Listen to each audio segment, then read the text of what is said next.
Hi, I'm Steve. And I'm Bob. I'm Liz. And together we make Voltron. No, we are Alpha Quadrant 6. Liz Gaston is sitting in for Jay because Jay is out of town. And we just got through watching episode 7 of Star Trek Discovery.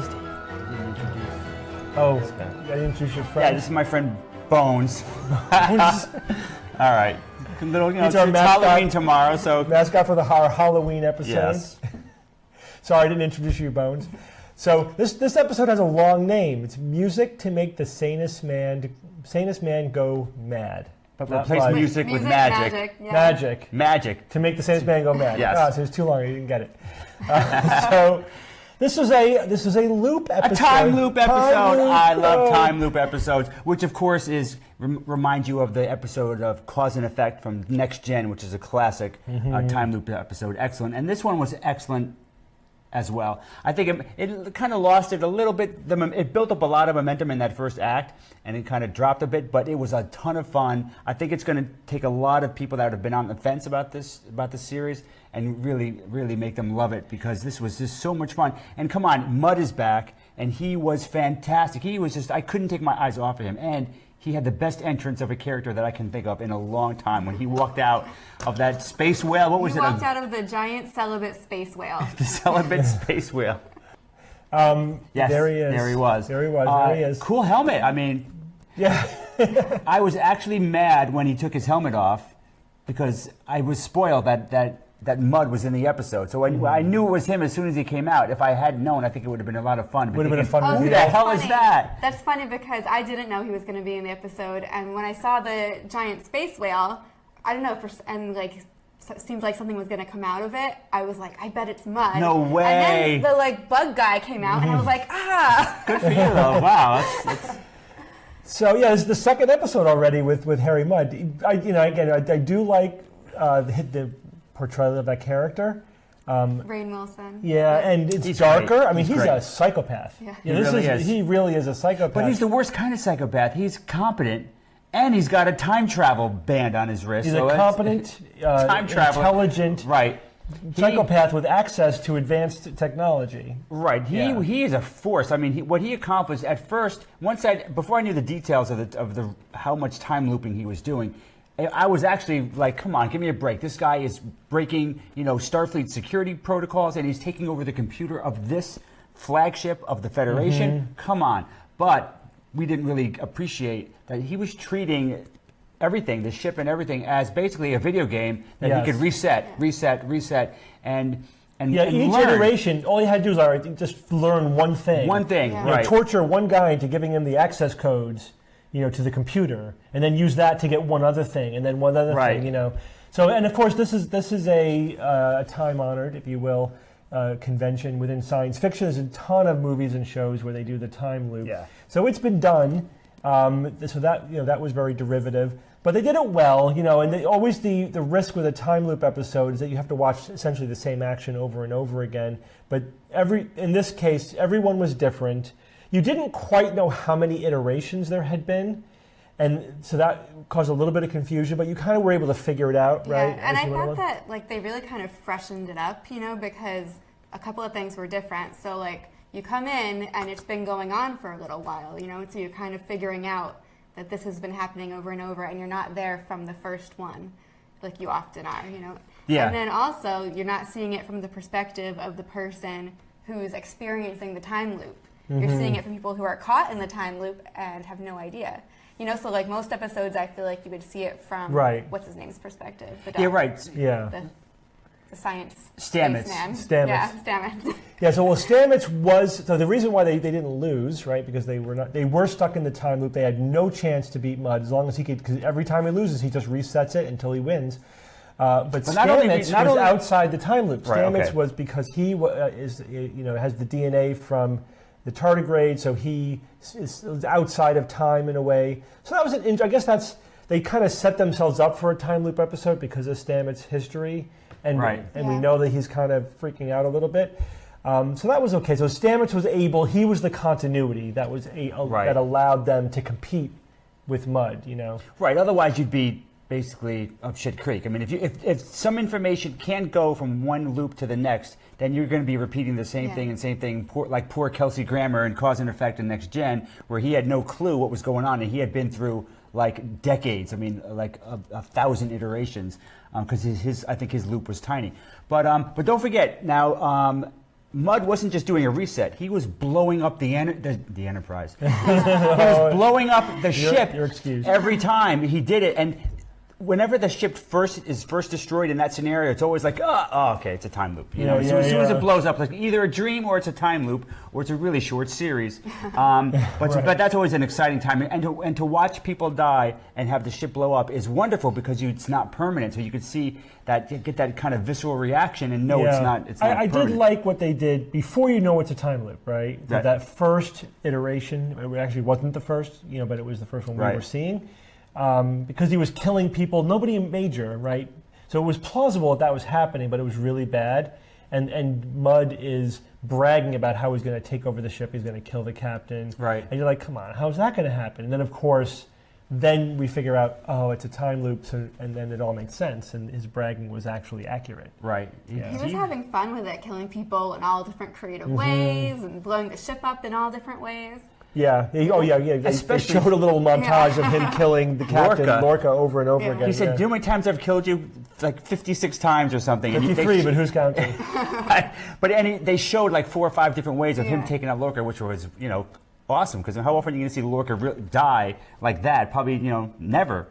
So that was great. That was a lot of fun. Just so much fun. And with Rains, playing Mudd. It was a roller coaster ride. It's fun. It's a little gimmicky, right? It's a little gimmicky. Sure, I'm fine with that. And there was a couple of times where I thought it was a little contrived because they wanted to advance the relationship between Tyler and Burnham, and so they had to sort of get together in order to make this all work out. And that's the premise of that's the main thrust of the episode is their relationship. It's their relationship, and to get Michael out of her shell, forcing her out of her shell, so she would have to interact with him, and this is what did it. Nothing like a good time loop to make you interact with somebody you wouldn't want to normally interact with. You knew it was going to be as soon as they described the space whale as like, what was it? Too busy. I forget what it was. Too busy with. To bother the mate, right? Right. I didn't even see that connection. Yeah. That's right. That's so a I was good like, connection. all right, she's coming out of her shell. All right. Right. And her big secret to Stamets to identify herself was that she's never been in love. Right. Yeah. So suck up a lot of alpha particles, Michael, and have some fun. So what was your favorite? This is a little aside. Your favorite time loop thing in all of science fiction? Oh, in all of science fiction? Wow. Oh my God. Your favorite example of a time loop. While you're thinking about it, let me think about the best one is objectively the Doctor Who episode, in which the Doctor figures out he's in a time loop because of what he has been iterating each time he's there. Although he's not in a time loop. It's almost a time loop. He's living the same time over and over again. But sounds like a time loop. Yeah, but it's not. He's not going back in time. He's being killed and recreated. So it's actually time is continuous, but he gets destroyed and recreated. I hate when that happens. So he's looping through the same exact thing, although time is going forward, and then he uses that to his advantage because he figures it out because he's the Doctor. So it's a semi-time loop. All right, what do you got? On Buffy, season 6, the episode Life Serial, the evil trio of nerds they have a competition to mess with Buffy the most, and one of them has her sets her a task to sell this evil hand thing from the basement to this lady, and she has to have a satisfied customer to end the time loop, but the evil hand keeps trying to like choke her and stuff, and she can't do it, and it's hilarious. And Sarah Michelle Gellar is just so funny. Yeah. So like it's just like flat out comedy, and it's great. What about you, Bob? I'm torn, but I have to give kudos to Stargate. Stargate, the original series, that they had a fantastic time loop. With I'm forgetting names, but the time loop was great. One of the funniest parts, it was funny, and they actually, the two guys were running through the time loop, and the best was when the time loop started. Every time, Teal'c Teal'c got hit in the nose in the first quarter second of every time loop, and there was nothing he could do to stop it because it happened so fast. So every time loop he had to starts with hitting his nose against something. With a door, getting hit by a door. Right. But that episode was fantastic for the whole time loop genre. It was wonderful, and you got to mention Groundhog's Day. I mean, that was come on. Yeah, that's was that fantastic. the original, or was there anything that preceded Groundhog's Day as a time loop? There must be, because that's not that's old. That's an interesting bit of trivia, though. Okay, we'll have to look that one up. Yeah. Because a lot of subsequent time loop episodes, like the one in Supernatural, for example, references Groundhog's Day. Oh, really? Yeah, because they say, this is like Groundhog's Day. Yeah. Okay, they didn't reference it in this episode, though, of Star Trek. They did advance some plots in here. So while this was happening, we advanced the relationship between Burnham and Tyler. Sure. They advanced what's happening with Stamets. So Stamets now is the tardigrade, right? He's getting hooked into the spore drive, and he has implants to make it a little bit more comfortable for him. And his personality is radically changing. Well, this is my deal with that. Because in the very first loop, that we were the first time we see him in that episode, he's acting way out of character. I mean, he gives Michael a hug and saying how coincidences are the spice of life, he's essentially. Like manic. And he was really bizarre. And now we're thinking that is he some like mirror universe type of Stamets at this point? What's something really weird going on? And nobody else is really as concerned as we are. Yeah. I mean, we're watching TV. Now I understand, but it's actually well written because it makes sense that he would be a little manic because he's one with the universe. Yes. Hello, of course he's going to be on a high because this is his goal. You know, all the work he's done over this, he's now connected into the Spore network. So of course he's going to be changed. Come on, but the nature of the change, I think, is going to be dramatic. Was that manic? Was he extra manic because he was already in the time loop? Like when the episode started, was it already going on? No, I think that was the very first time. Because he wasn't aware. He didn't say anything. He didn't say, "Hey, wait a second." But maybe he didn't have a plan yet. Or maybe it was just the very first loop. Plan or something. Maybe it was just the very first it loop. Because we seem to be jumping from loop to loop. Yeah, there's a lot of options, but I would think he would have mentioned it. He wouldn't have been that happy. Unless if he was really aware of it. That's my take on it. It's hard to say. But he was definitely acting bizarre. But then all bets are off for the rest of the episode because then he was aware of a time loop. So he was much more focused. Once you realized you were in a time loop, anyone would act crazy if you were aware of the time loop. But it didn't resolve the double him in the mirror. His mirror reflection. Absolutely not. And the rumors are that in this season we are going to get a mirror episode. Oh, really? Yeah, that they're going to enter the mirror universe. Wow, that's big. Yeah. Interesting. Cool. That would be cool. We'll see about that. I'm glad it didn't resolve because I hate when shows set up this really cool thing that's going to happen and then the next episode it's gone. Done. Yeah, I hate that. Yeah. Yeah, that's part of the art, I think, of these kinds of continuous series is knowing how long to make you wait. If it's too long, you're like, come on. Yeah. And if it's too quickly, it's anticlimactic. Yeah. So they have to really titrate that out very, very carefully. So far, I think they're doing a reasonably good job. They're moving things along, but not too fast. This is a good episode where the episode was fairly self-contained, but they did push us forward a little bit on some plot lines. We also got some more information about the war with the Klingons. We're kicking ass because of the Discovery. We're winning the war, which of course we know the Federation is going to ultimately win, right? We don't lose to the Klingons, in this timeline. But they did advance that a little bit as well. Let me throw out a good time looping technique that they showed in this episode. So if you're ever caught in a time loop, the idea of telling someone, "Tell me a secret," so the next loop I can convince you that's a great idea. And when people don't do that in other time looping scenarios, I get cranky because it's like, come on, it's so obvious. It's so easy to convince somebody if you just follow that simple advice. And the best quote, I think one of the best quotes of the night was somebody saying to Mud, like, you're mad. And he's like, no, I'm Mud, which I thought was hilarious. I loved it. Yeah, I mean, he does pull off the jovial psychopath, right? Which is the Mud character, and so I think that they were true to that character.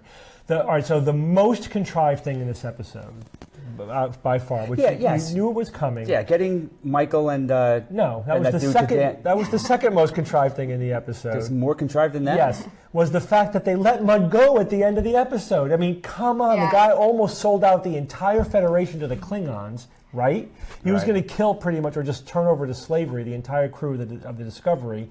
And their solution is to turn him over to Stella and his father-in-law, which is kind of funny. It's kind of a Kirk thing to do. Yeah, you know? you're right. You're right. Right? Because It's like pick up all the tribbles on the space station. That wasn't Mud. I know that was Cyrano, but that's kind of a funny, backhanded punishment for the character. But that doesn't fit the mood of Discovery. No. Right? You can't have a Kirkian solution to a Lorca, problem, right? Yeah. So that I felt that was a little like there's no way they would let that guy go. Yeah, no that's true. way. It's funny because I was upset that they were like neutering Mud because now he's going to be like taken care of by this uber rich. Baron, they call him Baron. Oh my Baron God, of a it's planet like or something. And so so that made me think, oh, we're not going to see Mud for a while because now he's going to be doing this. But I'm sure he'll be back. He's just too awesome not to come back. But now that you mentioned that, like, yeah, that was pretty contrived. But right? Really? But no, I mean,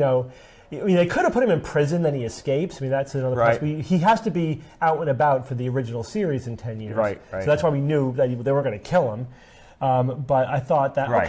maybe we'll give that to them, fine. Yeah. It was kind of funny, but it was a little bit out of touch with the dark feel of Discovery, of this series. Right. Right? If you're going to be dark, you got to stay dark. I agree. What do you think? Yeah. What do you think, Bones?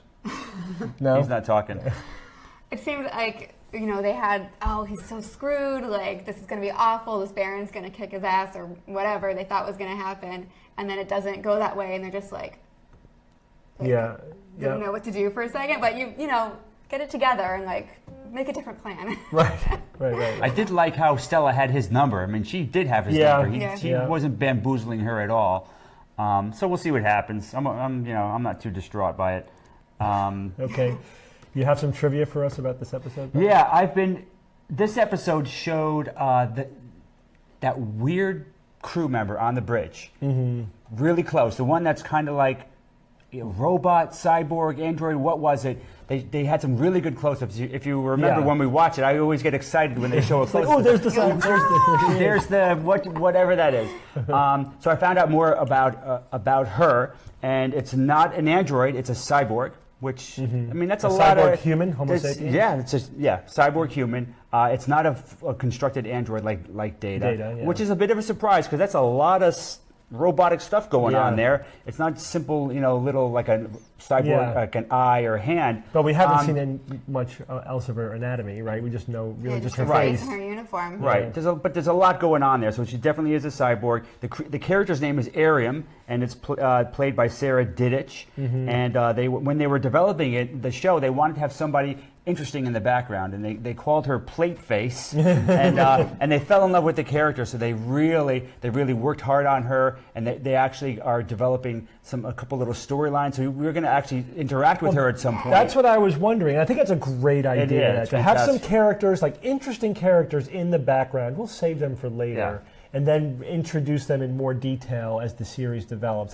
That's tells me they're planning ahead and they're arcing the series and they're planting seeds that will yield some fruit later on. So that's good. They're not shooting their wad right in the first few episodes. Right. So. Yeah. There's definitely stuff planned for the future. I've listened to the excitement of the special effects people, and they're just so excited because there's so many interesting things coming down the pike, and they can't say anything. And she's one of them. And there may be some things where she's like modular, where she could like they could swap out a part that's optimized for a specific away missions or whatever. But I'm sure we'll see some interesting stuff. And she has attachments. Is that what you're saying? That's what I'm saying. She may have attachments, and not like maybe not like Voltron, but I think she's going to be one of my favorite characters. I predict. That would be awesome if she completely transformed. T-1000-esque. No. So what do you guys think? Was this episode a win? Yeah, it was absolutely. fun. It was fun. I loved it. I liked it. There were definitely some problems with the episode. That's kind of the whole series. So far, I'm enjoying it. It's fun. But there are some problems with it. The spore drive, I still have problems with that. But if you just let those go, I think it's starting to gel. I mean, the characters are starting to come together. One thing we didn't talk about is Tyler. I mean, so there's still this theory that he might be a Klingon spy, maybe even a Klingon, maybe even the Klingon. You know what I mean? So do you think that's still alive, or you think the character that would be kind of silly at this point because they're building so much of a relationship? I think it's alive because they were kind of talking about their relationship at the end, and he was getting a little bit like misty-eyed. And it's like maybe there's some guilt going on there. Yeah, you wonder maybe. Interesting. I was thinking that too. That maybe he is a Klingon, But he's going to fall in love with humans and realize that, holy crap, we really can't wipe these people out. He's going to get some human feelings in the bargain that he didn't bargain for maybe originally. Yeah. We'll see. We'll see how that plays out. Or he's just going to be a total asshole. But then he wouldn't have gotten teary-eyed. So or maybe he's going to fight between those two sides, and then we'll see which side wins, the Klingon side or the human side. And we actually don't even know the nature. Like, what is he? Yeah. What is he? Is that how is he appearing to be a human? We're way speculating now. We have no idea if any of this is true. He could just be a human. He could be totally not this at all. It could just be a human. But if he is a Klingon, did he transfer his memories into a human body? Like, the guy that they captured, and he's like, oh, I'm going to implant my memories into him? I think that's the most likely scenario. Yeah. Maybe Tyler's in there somewhere, the old Tyler. It's got to be, because you can't insinuate yourself into a completely different, not even a culture, an alien culture, an alien species, seamlessly. They better have a good explanation for that if it does turn out that way. And remember what Stamets said earlier in the episode. He's like you're amazingly well grounded for someone who's been tortured for 7 months. That's a good point. Yeah, they also, Lorca said at one point, you fight like a Klingon. They're dropping these little hints, like the one, which is good. It's like one of those things where you look back, you'd be like, yeah, they were dropping the breadcrumbs the whole time. So we'll see, but sometimes it's surprising when you drop the breadcrumbs and then it's not the case. So it's a head fake. It could all be a head fake. That would be good too. I think I'm giving the writers credit, right? And they've got me hooked enough that I'm going to. I'll be back. Give them the benefit of the doubt. Of course, obviously we're going to be here the whole series. You've signed up for a whole season, but really? But I thought I had an option to quit after half the season. All right. All right, maybe Liz will take your place. Well, Liz, thanks for joining us on this episode. It was fun to have you. This is Alpha Quadrant 6, so we're beaming out until next week.